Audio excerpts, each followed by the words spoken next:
On this episode of China Uncensored, amazing Black Friday sales in Mong, Hong Kong. Hi, welcome to China Uncensored. I'm your host, Chris Chappell. Things at the Mong protest site in Hong Kong are going crazy. Take a look. Okay, things seem pretty calm. Wait, where are the protesters? Now that's strange. From what I've been following on Twitter, things got a little more violent than that. I even heard that police were spraying protesters with pepper spray cannons and liquid tear gas. Shelley, will you pull up the info on this video for me?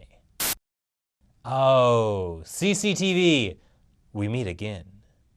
I guess when you've been reporting for weeks the protesters have all but left, it makes it a little hard to report on clashes between police and protesters.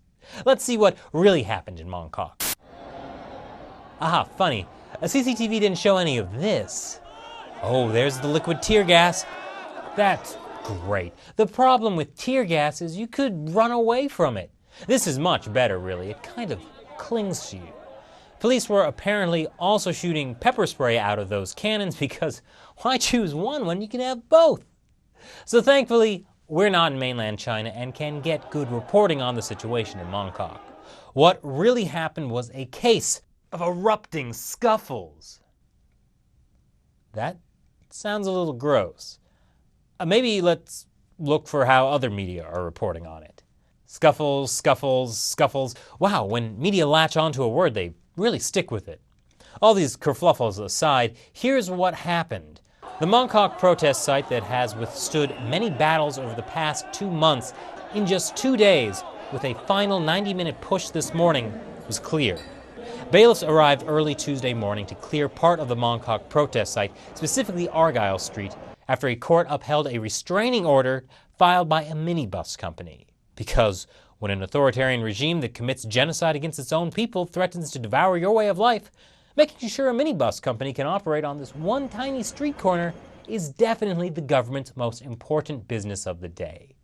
Police were there to support the bailiffs, but apparently their efforts to clear the site was delayed as hordes of protesters arrived and demanded they be allowed to clear the road themselves. Those protesters just don't listen. By Tuesday evening, protesters regrouped and the number of police swelled to 4,000 according to the South China Morning Post, 6,000 according to CCTV. And that's when the tear water was used. 116 people were detained, more than any other single day since the protests began.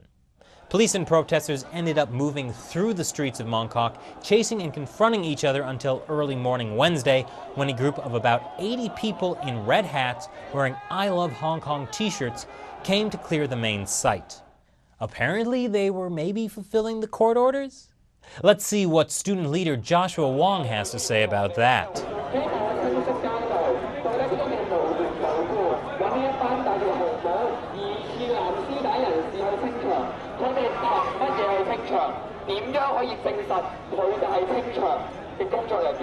Clearly a dangerous radical. Fortunately, and I'm not sure how they were able to do it, but a group of police officers were somehow able to subdue Joshua Wong. Wow, such bravery. Lester Shum, another student leader, was also arrested. You have to hand it to the Hong Kong police. That photo of the Triad police hauling off a high school kid is going to do a great job of re-energizing the protests. But though the main protest site in Mong has now been cleared, there seems to be a huge crowd of people who have congregated on another road there. Are they there to protest? Let's hear what they have to say.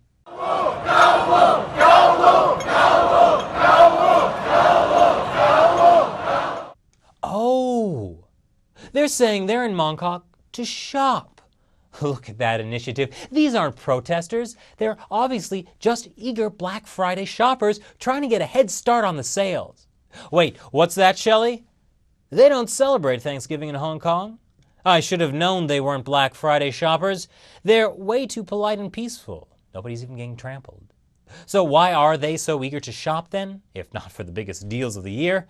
Apparently, it has to do with a statement that CY Leung released earlier in the day, which talked about the clearance of Mong and asked Hong Kongers to go back and shop in Mongkok after the area is cleared. Well then, these protesters, I mean shoppers, were just listening to what CY Leung asked them to do.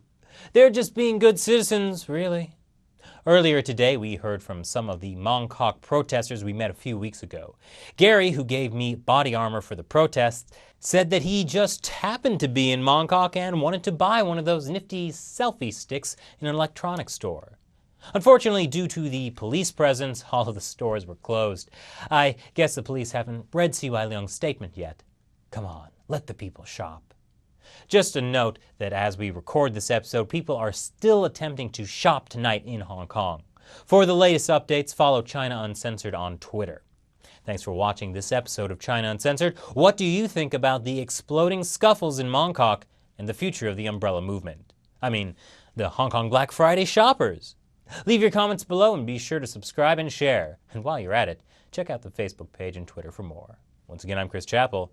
See you next time.